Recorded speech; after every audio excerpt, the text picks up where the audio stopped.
Cette semaine en enquête, la chasse à l'homme d'un groupe d'internautes qui traquait Magnota depuis 1 an et demi et essayait de le localiser.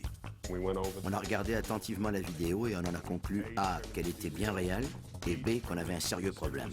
C'est un des pires cas de maltraitance envers les animaux que j'ai jamais vu.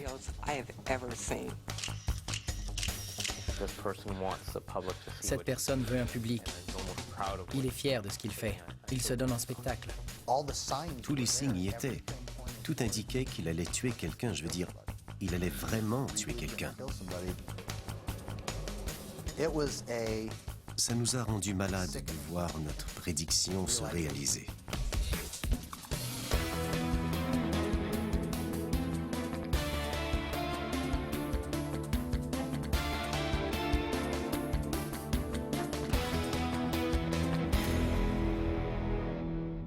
Bienvenue à Enquête. C'est un des meurtres les plus horribles à avoir été commis au Canada, celui de Lynn June, perpétré au printemps dernier à Montréal, dont est accusé Luca Magnotta, cet homme au comportement bizarre arrêté à Berlin. Ce qui est troublant dans cette histoire, c'est que de nombreux signes captés sur Internet laissaient présager le pire. Plusieurs internautes reprochent aux autorités policières de ne pas avoir pris assez au sérieux les signaux que Magnotta laissait sur le web. Nous avons évité de vous montrer dans ce reportage les scènes insupportables des meurtres de Chatton et de Lynn June. Enquête sur une chasse à l'homme du 21e siècle. 18 juin 2012. Au terme d'une chasse à l'homme mondiale, Luca Magnotta débarque à Montréal, escorté comme une star, mais les menottes au poing. Il est accusé du meurtre de l'étudiant chinois Lynn June, survenu 2 semaines plus tôt. Sur son visage, on décèle l'ombre d'un sourire. Luca Magnotta obtient enfin ce qu'il a toujours désiré, la célébrité. Il avait besoin d'attention. Il en avait besoin comme vous et moi avons besoin d'air pour respirer. Luca fait partie de ces personnes qui rêvent de devenir une star. Mais il n'a pas ce qu'il faut pour y arriver. Le meurtre a été mis en scène, filmé et diffusé à la grandeur du monde sur Internet. C'est comme s'il savait exactement ce qu'il faisait. Ce type est un génie maléfique. Pendant 1 an et demi, un groupe d'internautes passionnés a traqué Luca Magnotta sans relâche sur Internet. On savait qu'il était une bombe à retardement et qu'on devait agir rapidement. Ils ont presque réussi à le faire arrêter quelques semaines avant le meurtre de Lynn June. Un jour de plus, un indice de plus et on le tenait. On ne voulait pas le lâcher. Selon eux, Lynn June serait peut-être encore en vie aujourd'hui si leur enquête et leurs craintes avaient été prises plus au sérieux. Ça nous a rendus malades de voir notre prédiction se réaliser. De voir que, malgré tous nos efforts, ce qu'on a tenté d'empêcher était arrivé.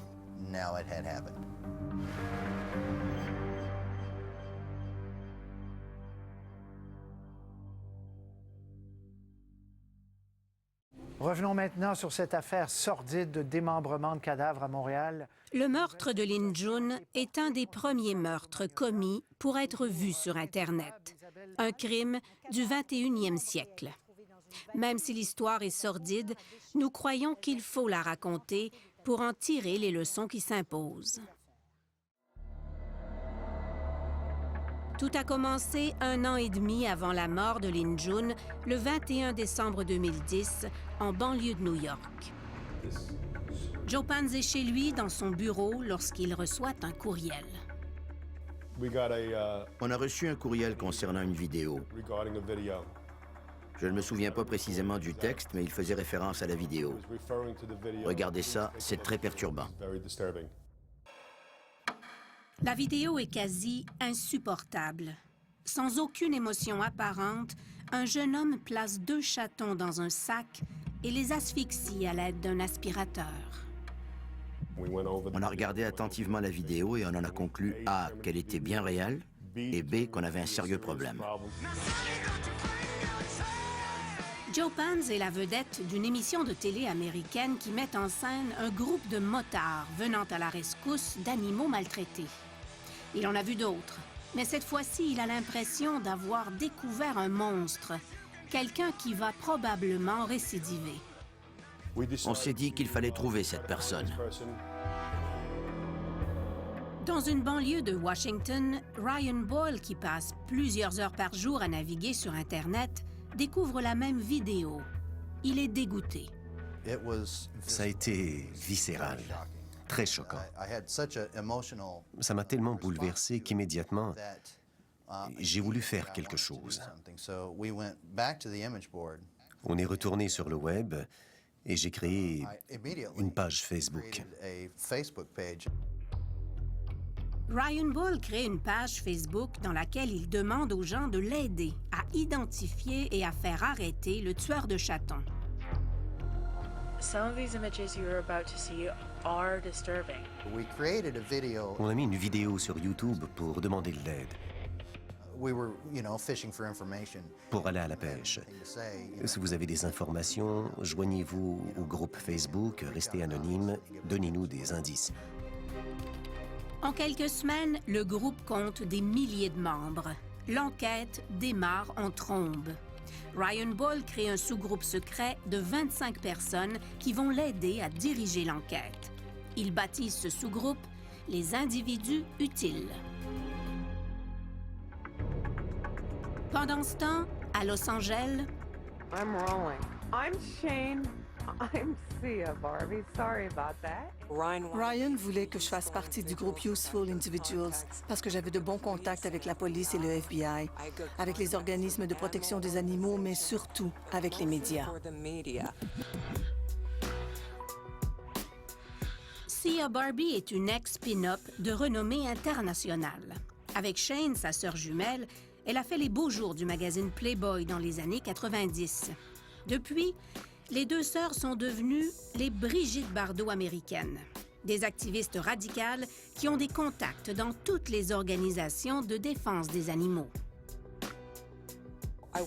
Je suis allée voir chaque grand organisme de protection des animaux. Je leur ai dit, vous devez regarder cette vidéo parce que c'est un des pires cas de maltraitance envers les animaux que j'ai jamais vu. Malheureusement, les grands organismes pleins de ressources m'ont répondu que cette vidéo était truquée et ancienne. Rescue Inc. est le seul organisme de protection des animaux qui a immédiatement accepté de nous aider. Ils ont tout de suite répondu « On est au courant, on est sur le coup et on accepte de coopérer avec vous. » Rescue Inc., Ryan Boyle et les Barbie Twins vont presque en faire une obsession. C'était génial de voir qu'il y avait autant d'activistes animaliers et de gens à travers le monde bouleversés et outrés par le fait que quelqu'un puisse faire de telles choses.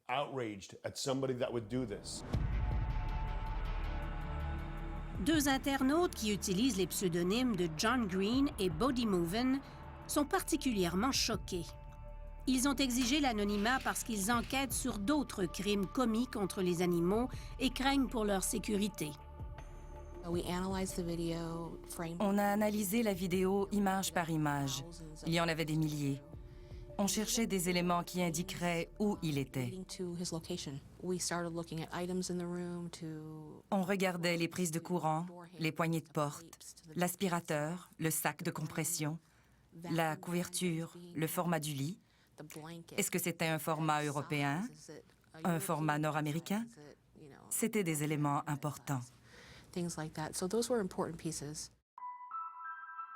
Les éléments analysés indiquent que le crime aurait été commis au Canada ou en Europe, mais on n'en sait pas plus. Puis, une série de photos vient s'ajouter à la vidéo. Elle est mise en ligne par un internaute anonyme. On a reçu les photos après la vidéo.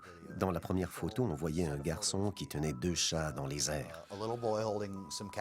Il y avait aussi une autre photo montrant les deux chats morts dans un vieux réfrigérateur. Et puis, il y avait cette photo provocante d'un jeune homme sur un lit avec deux chats, mais son visage était brouillé. Des membres du groupe Facebook s'attaquent à l'analyse des données numériques des photos. Ils découvrent que celle-ci montrant les chatons vivants a été prise le 19 novembre 2010. Celle-là, des mêmes chatons dans un réfrigérateur, a été prise 3 jours plus tard.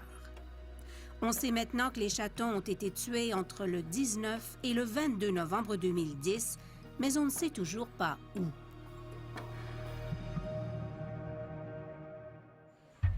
What's up, buddy?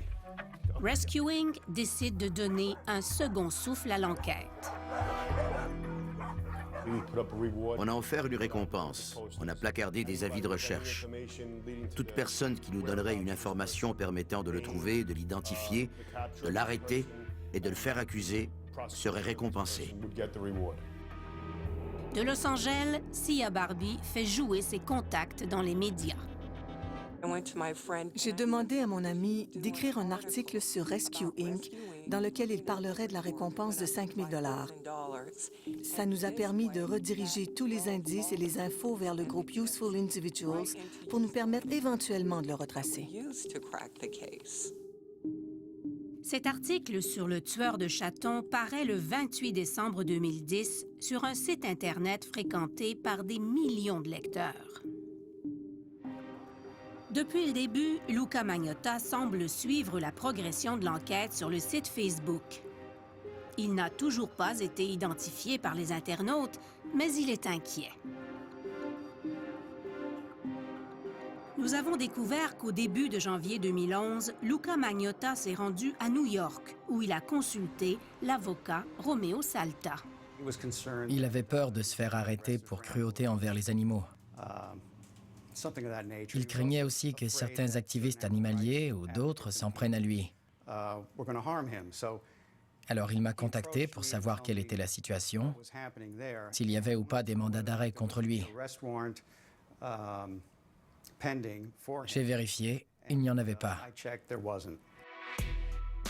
Après cette rencontre, Luca Magnotta envoie à Romeo Salta cette photo de lui avec le visage tuméfié, ainsi qu'une liste des 42 sévices que lui aurait fait subir un homme prénommé Manny. Il m'a dit que quelqu'un l'avait forcé à faire certaines choses à un animal. Un chat, je crois. Qu'il ne voulait pas faire. Romeo Salta nous a confié qu'il avait offert à Luca Magnotta de déposer une plainte contre le prénommé Manny, mais que Magnotta avait refusé. Pendant que Luca Magnotta est à New York, le groupe Facebook de Ryan Boyle explose. Il atteint les 5000 membres et il devient de plus en plus difficile d'éviter les dérapages. 5000 personnes, c'est l'équivalent d'une foule à contrôler. On a ciblé des gens qui n'auraient pas dû l'être. Quelques individus sont faussement accusés par des membres du groupe Facebook d'être le tueur de chatons. Ils sont victimes de harcèlement et d'intimidation. Ryan doit faire des excuses et publier des photos rétablissant leur innocence. On n'était pas des professionnels. Aucun de nous n'était un enquêteur qualifié. On avançait, on faisait des erreurs, on apprenait de nos erreurs. Les internautes vont suivre plusieurs fausses pistes jusqu'à ce qu'un internaute anonyme les remette sur la bonne voie. Quelqu'un a soumis la photo sans le visage brouillé. Cette photo, reçue plusieurs jours plus tôt, avait été altérée pour cacher le visage du suspect. La nouvelle, en noir et blanc, est l'original. Le prochain défi est de mettre un nom sur ce visage. Parlez-moi du moment où vous avez découvert qui c'était. Il nous a dit qui il était. Il a envoyé un message Facebook à un de nos membres qui disait « La personne que vous cherchez s'appelle Luca Magnotta. Ce n'est pas une blague. » Le courriel est anonyme, mais les membres du groupe sont persuadés qu'il a été envoyé par Luca Magnotta lui-même. Même chose pour ses photos. Elles auraient aussi été envoyées par Magnotta sous un pseudonyme. Mais pourquoi vous pensez qu'il vous a envoyé les photos et les informations à propos de son nom? Connaissant Luca, comme on le connaît, son narcissisme l'a emporté. On pense qu'il cherchait notre attention, qu'il était fâché de ne pas l'avoir. Alors il s'est dit, je vais simplement leur dire qui je suis.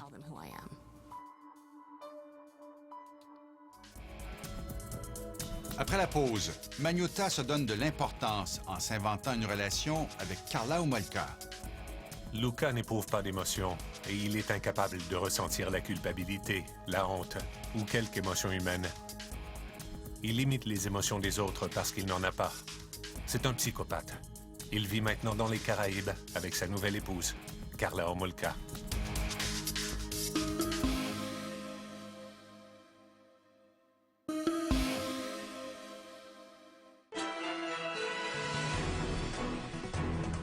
Now, Jimmy, you're an escort, correct? That's a very unique job. Tell me, how does someone end up in that career? The best part about being an escort is I'm my own boss. I get to pick my own hours and make a lot of money. Des fois, il avait l'air complètement normal. Hi, my name is Luca. Magnotta is my last name, M-A-G-N-O-T-T-A. Des fois, il semblait être juste dingue. I've had my nose done. I've had 2 hair transplants, like I said before. And I'm planning on doing muscle implants in my pecs and my arms, so... Il a tout essayé pour devenir célèbre. Il est allé à une émission pour les mordus de la chirurgie esthétique. If I don't have my looks, then I don't have any life. My looks, my body are my life. Il voulait être célèbre, mais personne ne s'intéressait à lui. Il voulait que ça change. Et nous, on devait découvrir qui était ce garçon-là. Janvier 2011, 1 an et demi avant la mort de Lin Jun. Les membres du groupe Facebook connaissent enfin l'identité de celui qui serait l'auteur de la vidéo des chatons asphyxiés. Luca Rocco Magnotta. Une recherche de base sur Internet génère une multitude de pages d'informations à son sujet. Il y avait plus de 50 sites web et une longue liste de noms d'utilisateurs YouTube. Luca Magnotta a écrit sous de nombreux pseudonymes. Les internautes ne peuvent que déduire que c'est lui qui se cache derrière ces pages où fiction et réalité s'entremêlent. Première découverte, Luca Magnotta s'appelait autrefois Eric Clinton Kirk Newman. Il a grandi en Ontario et a changé son nom en 2006, à l'âge de 24 ans. Au début de la vingtaine, Luca Magnotta vit à Toronto et tente de faire carrière dans l'industrie du sexe. Here comes a hottie. What's your name? Luca. Okay. And how old are you? I'm 21. Il tourne quelques mauvais films pornographiques, travaille comme danseur nu et prostituée, tente de faire carrière comme mannequin. Sur le web, les internautes découvrent des centaines de photos de Luca Magnotta. Il y a aussi des vidéos d'autopromotion, probablement mises en ligne par Luca Magnotta lui-même. Il vivait, dormait et respirait sur Internet. Il était tout le temps là-dessus. Luca Magnotta utilise son ordinateur pour donner une image de lui qui n'a rien à voir avec la réalité. Il volait les photos des gens sur Internet et remplaçait leur visage par le sien. Alors on le voyait au volant d'une voiture de luxe, ou bien dans un jacuzzi, posant sur une plage aussi. Mais il était sur l'aide sociale. Il était pauvre. Il créait ce monde fantaisiste. Il s'inventait une vie sur Internet. Il voulait que tout le monde la voie. Les internautes ont retrouvé les originaux des photos que Luca Magnotta aurait trafiquées pour faire croire qu'il possède une Ferrari, qu'il est mannequin, qu'il fait régulièrement la fête avec des amis, qu'il a épousé une femme russe prénommée Oksana, qu'il est en voyage à Miami. Tout cela ne facilite pas la tâche des internautes qui veulent savoir dans quelle ville Luka Magnotta aurait commis son crime et où il se cache. On devait savoir quelles autorités aller voir, où il devait être arrêté. 2 photos trouvées sur Internet vont révéler dans quelle ville les chatons auraient été tués. Les internautes ont déjà identifié que cette photo a été prise dans la chambre où les chatons ont été tués. Mais l'analyse des données ne révèle pas dans quelle ville elle a été prise. C'est cette 2e photo, prise avec un téléphone cellulaire muni d'un GPS, qui va trahir Magnotta. L'analyse des données révèle qu'elle a été prise au Centre Eaton de Toronto quelques heures seulement après celle-ci. Le crime aurait donc été commis à Toronto. On connaissait son nom, Luka Magnotta. On savait où il vivait. À l'époque, on pensait qu'il était à Toronto. Et on avait déduit qu'il avait fait la vidéo avec les chatons fin 2010. On pensait avoir suffisamment d'informations pour contacter les autorités. En février 2011, 2 mois après le meurtre des chatons, John Green prend contact avec l'agent Brad Dewar, enquêteur et porte-parole à la Société pour la prévention de la cruauté envers les animaux. Quand on a affaire à ce genre de cas, qui est en quelque sorte un cybercrime, c'est très complexe et on n'est pas en mesure de réagir instantanément. Nous devons faire appel à d'autres agences qui ont la capacité et la technologie pour nous aider. La SPCA demande l'aide de la police de Toronto. Ils ont immédiatement ouvert un dossier qu'ils ont transmis à l'unité de cybercriminalité. Au Canada, tuer ou faire souffrir inutilement un animal est un acte criminel. La police de Toronto doit trouver Luka Magnotta, l'interroger et déposer des accusations s'il y a lieu. Mais la tâche ne sera pas facile. Sur Internet, plusieurs photos déroutent les enquêteurs et les internautes. Luka Magnotta semble être partout à la fois.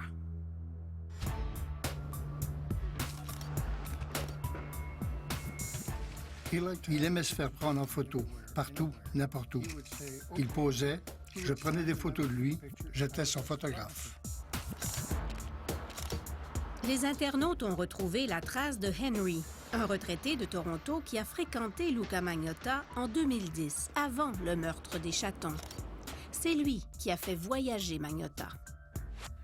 Il m'avait dit qu'il était russe. Et moi, je voulais voir le métro de Moscou, entre autres choses. Alors j'ai dit, veux-tu aller à Moscou? Son visage s'est illuminé d'un coup. Et il a dit, oh oui, oh oui. Quand? Demain? Il voulait vraiment voir la place rouge. Henry emmène aussi Luka Magnotta en Europe, où il se fait photographier devant les monuments célèbres. Ces photos ont aidé Magnotta à présenter de lui sur Internet une image de mannequin de calibre international. Henry est fasciné par Luka Magnotta, même s'il sent que celui-ci lui ment. Il a dit un jour qu'il vivait dans un roman savon. Alors je lui ai demandé, « Es-tu certain que tu n'es pas l'auteur du roman savon? » Est-ce qu'il était violent parfois? Non, je ne l'ai jamais vu être violent. Il était toujours doux et calme. Je pense que je ne l'ai jamais vu se fâcher. Si Henry avait fait un peu de recherche sur Internet, il aurait découvert le côté sombre de son compagnon de voyage. Dans ce texte, probablement mis en ligne par Luka Magnotta lui-même, en 2008, on lit qu'il est psychopathe. Luka n'éprouve pas d'émotion et il est incapable de ressentir la culpabilité, la honte ou quelque émotion humaine. Il imite les émotions des autres parce qu'il n'en a pas. C'est un psychopathe. Il vit maintenant dans les Caraïbes avec sa nouvelle épouse, Karla Homolka. Nous avons trouvé plusieurs textes anonymes qui associent Luka Magnotta et Karla Homolka. Magnotta semble assoiffé de notoriété. En 2007, il utilise la rumeur qu'il fait probablement lui-même courir pour faire parler de lui. Il se présente au Toronto Sun et demande à rencontrer un journaliste afin de nier publiquement sa relation avec Homolka. The rumors destroyed my life, basically, and I want to set the record straight that me and her have absolutely no connection. Plus les internautes en apprennent sur Luka Magnotta, plus ils sont inquiets que la police ne l'ait pas encore retrouvé. On leur avait donné le nom et le lieu. Pourquoi est-ce qu'ils n'arrivaient pas à trouver cette personne? C'était très frustrant. On ne pouvait rien faire de plus. Il avait gagné. Lorsqu'on a pu confirmer que c'était bien son adresse, il n'y habitait déjà plus. À compter de ce jour, il s'est volatilisé. Luka Magnotta passe beaucoup de temps sur Internet. Comment se fait-il que les enquêteurs de la police de Toronto n'arrivent pas à trouver l'endroit d'où il se connecte? Sur Internet, chaque ordinateur est pourtant identifié par un numéro qu'on appelle l'adresse IP. Cette adresse IP permet habituellement de savoir où se trouve l'ordinateur. À ce stade, il avait appris comment masquer son adresse IP. Il existe certains programmes que vous pouvez installer dans votre ordinateur qui changent l'adresse IP 1, 2, 3, 4 en 6, 7, 8, 9, ce qui fait croire que vous êtes dans un autre lieu. C'est ce qu'il avait appris à faire. En octobre 2011, après 10 mois d'enquête, le groupe décide de lâcher prise. On a arrêté de s'intéresser à lui. Et puis, un mois plus tard, le cauchemar recommence. 2 nouvelles vidéos font surface sur Internet. La première est mise en ligne le 28 novembre 2011. On y voit un chaton se faire dévorer par un énorme python. Dans la deuxième, un chat est attaché sur un bâton et noyé dans un bain. Je crois que c'était sa façon de nous dire « Vous ne m'attraperez jamais. Je fais ce que je veux. Je peux faire d'autres vidéos, les mettre en ligne et jamais vous ne me retracerez. »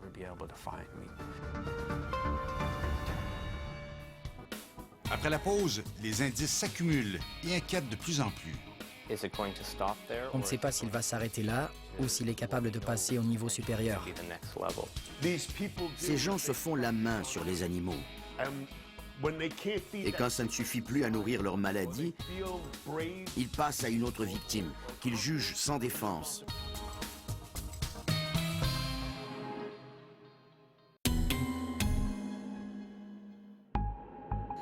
Nous sommes en décembre 2011. Quelques semaines après la découverte des nouveaux vidéos de chatons assassinés, les internautes trouvent cette photo de Luka Magnotta à Londres. Pourquoi publier une photo de lui devant le palais de Buckingham? Dans quel but? Pourquoi voudrait-il soudainement que l'on sache où il se trouve? Les internautes croient que Luka Magnotta veut leur faire diriger leurs recherches dans la mauvaise direction. Il essaie de brouiller les pistes. Il ne faut pas aller là où il veut nous mener. Il n'est pas en Grande-Bretagne. C'est impossible. Erreur. Luka Magnotta est vraiment à Londres. Le 8 décembre, il débarque dans les bureaux d'un quotidien de la capitale qui vient de publier un article sur les vidéos de chatons. Luka Magnotta s'est présenté dans les bureaux du Sun en disant « Je suis Luka Magnotta. Pourquoi me harcelez-vous? » On a dit « On ne vous harcèle pas. » On ne l'avait pas appelé. On n'avait pas essayé de le trouver. C'était vraiment bizarre qu'il se présente comme ça. Luka Magnotta se plaint d'être faussement accusé d'avoir tué les chatons. Intrigué, le journaliste Alex West l'accompagne à l'hôtel où il loge pour faire une entrevue. Il me perturbait. Il me faisait peur. Il me donnait la chair de poule. Il y avait quelque chose qui n'allait pas. Il n'avait pas d'émotion. Le journaliste décide de ne rien publier. 2 jours plus tard, il reçoit un courriel signé du nom de John Kilbride, un garçon de 12 ans assassiné en 1963 par un couple de tueurs en série célèbres en Angleterre. Alex West est convaincu que le courriel a été écrit par Luca Magnotta. Le plus terrifiant, c'est qu'il disait que la prochaine fois, ce ne seraient pas des animaux. Voici ce que disait le courriel. Une fois que tu as tué et goûté au sang, c'est impossible d'arrêter. L'envie est juste trop forte. La prochaine fois que vous entendrez parler de moi, ce sera dans un film que je suis en train de produire et qui montrera des humains, pas juste des chatons. Alex West prend immédiatement contact avec la police de Londres. La police découvre que le courriel n'a pas été envoyé de Londres. Luca Magnotta serait déjà sorti du pays.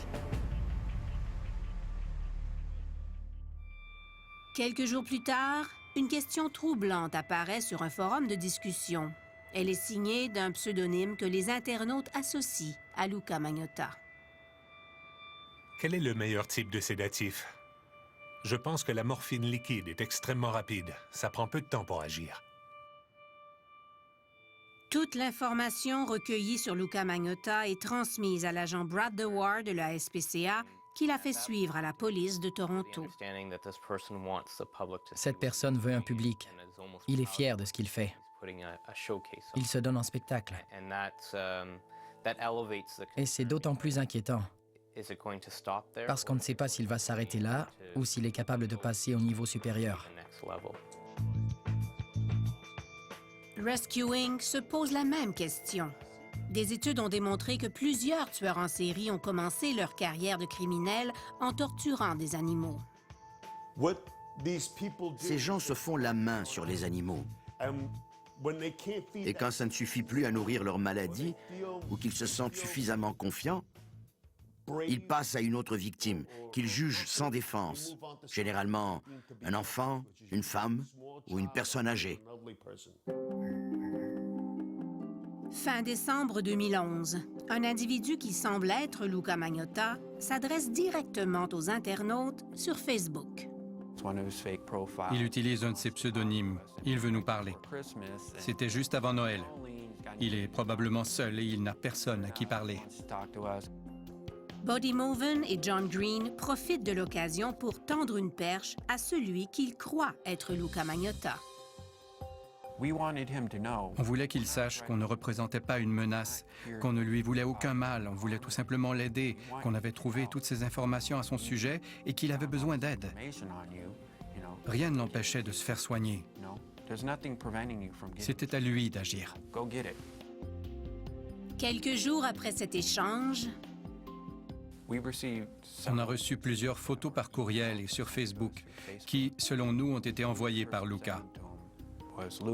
Des images de flacons de médicaments remplis sur lesquels était inscrit le nom de Luca.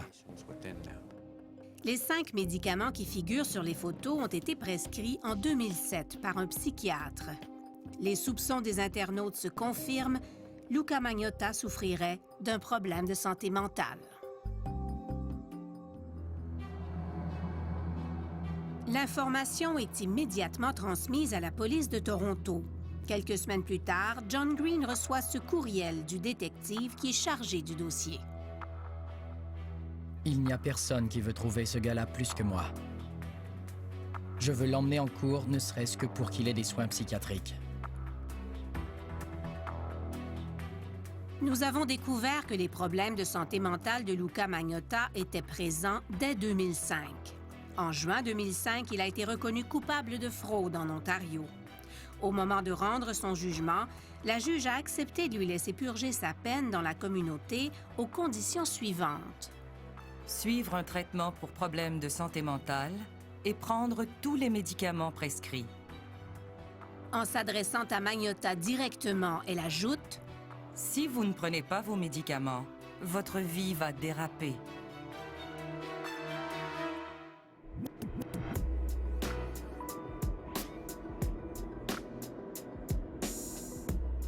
Février 2012. Les internautes ne le savent pas encore, mais Luca Magnotta n'est plus à Toronto. Il retrouve sa trace en regardant cette vidéo. Il y avait une nouvelle photo de Luca que je n'avais jamais vue. Il était assis sur des marches et portait un survêtement violet.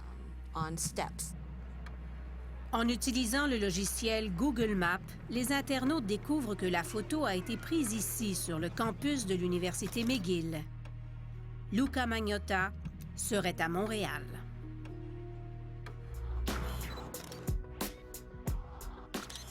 En fait, il y est depuis plusieurs mois, comme en témoigne cette série de photos prises par un photographe professionnel le 1er mai 2011, dans le quartier Pointe-Saint-Charles, près de cet immeuble où Magnotta occupe un petit appartement. Un des membres de notre groupe est allé voir la police de Montréal pour leur parler. L'agent a répondu qu'il n'y avait aucun mandat d'arrêt contre lui et qu'a priori, il n'avait commis aucun crime. Il ne pouvait donc rien faire. Mais tuer des chats, ce n'est pas un crime? Oui, mais malheureusement, la police ne prend pas ça au sérieux. À peu près au même moment, le 16 mars 2012, un texte sordide apparaît sur Internet. Il présente Luca Magnotta comme un tueur en série nécrophile et cannibale.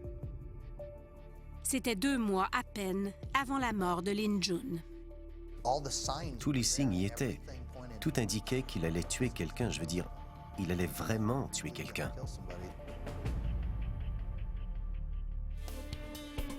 Après la pause, les internautes, loin d'être surpris du meurtre. Je n'en revenais pas, mais en même temps, je m'y attendais. Sur Facebook, les gens disaient « On vous l'avait dit ».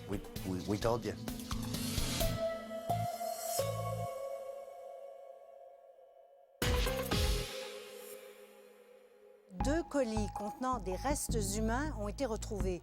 Le premier contenait un pied. Il a été livré au bureau du Parti conservateur du Canada.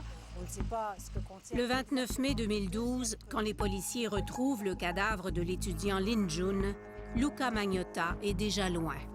C'est sans doute ce soir l'un des hommes les plus recherchés de la planète, Luca Rocco Magnotta, soupçonné d'avoir commis ce crime horrible à Montréal, a probablement déjà quitté le pays. Lin Jun a été assassiné dans l'appartement qu'occupait Luca Magnotta à Montréal.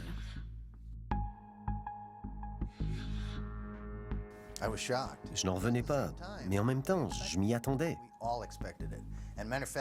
Sur Facebook, les gens disaient « On vous l'avait dit ». J'étais enragée. On avait passé près de 2 ans à essayer que cette personne obtienne des soins dans une institution quelconque. Et voilà qu'il tuait quelqu'un.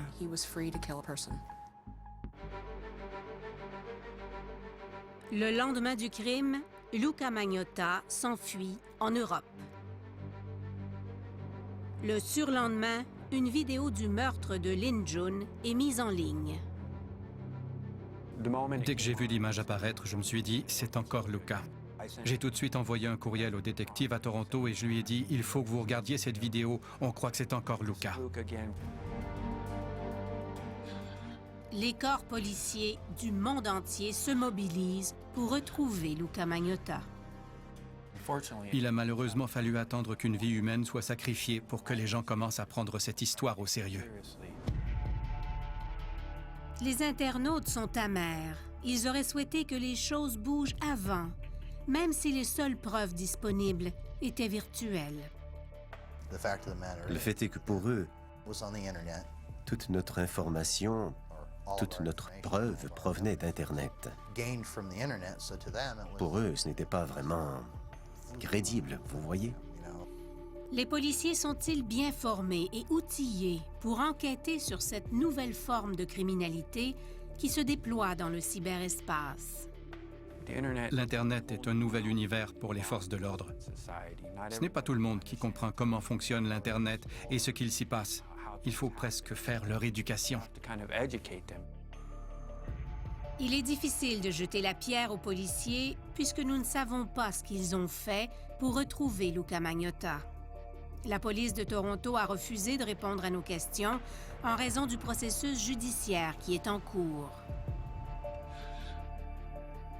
Ce que nous avons découvert, par contre, c'est que 2 mois avant la mort de Lin Jun, la police de Toronto et la SPCA de l'Ontario étaient très près du but. Quand ils ont réussi à localiser une adresse à Montréal, ils se sont rendus sur place, mais il avait déjà quitté les lieux. Ils avaient retrouvé l'adresse de Luca Magnotta à Pointe-Saint-Charles, mais trop tard. Magnotta venait tout juste de déménager dans l'immeuble où Lin Jun a été assassiné. Malgré la triste fin de l'histoire, les internautes croient qu'ils ont fait avancer les choses. Je pense qu'on a mis en évidence le lien qui existe entre la cruauté envers les animaux et l'escalade vers des crimes plus odieux. Avant cette affaire, j'avais seulement lu des études qui parlaient des gens qui tuaient des animaux pour ensuite tuer des humains. Mais je peux dire aujourd'hui que j'en ai été témoin. Si à l'avenir on croise de nouveau quelqu'un dans le genre, on n'attendra pas. On passera tout de suite à l'action. Ironiquement, celui qui a vécu par Internet a perdu sa liberté à cause d'Internet. Le 4 juin 2012, après une semaine de cavale, Luca Magnotta a été arrêté dans un cybercafé de Berlin, en Allemagne. Il s'est fait arrêter alors qu'il regardait des photos de lui. Il n'a pas pu résister. Il est allé lire ce que les gens disaient de lui pendant qu'il était en fuite. Il n'a pas pu résister. Luca Magnotta a été rapatrié au Canada 2 semaines après son arrestation. Il a plaidé non coupable à toutes les accusations qui pèsent contre lui.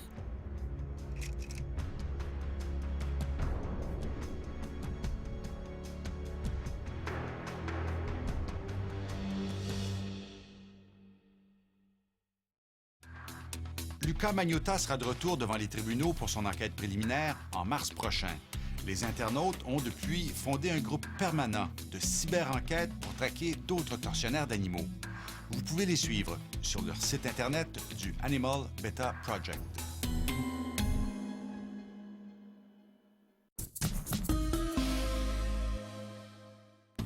Si vous voulez nous contacter, consultez notre site Internet à l'adresse suivante. Vous pouvez y faire vos commentaires et vos suggestions et revoir nos reportages. Pour connaître notre démarche journalistique, je vous invite à consulter mon blog. Veuillez prendre note qu'Enquête est rediffusée le samedi à 13h sur la première chaîne de Radio-Canada et le dimanche à 18h sur le réseau de l'information.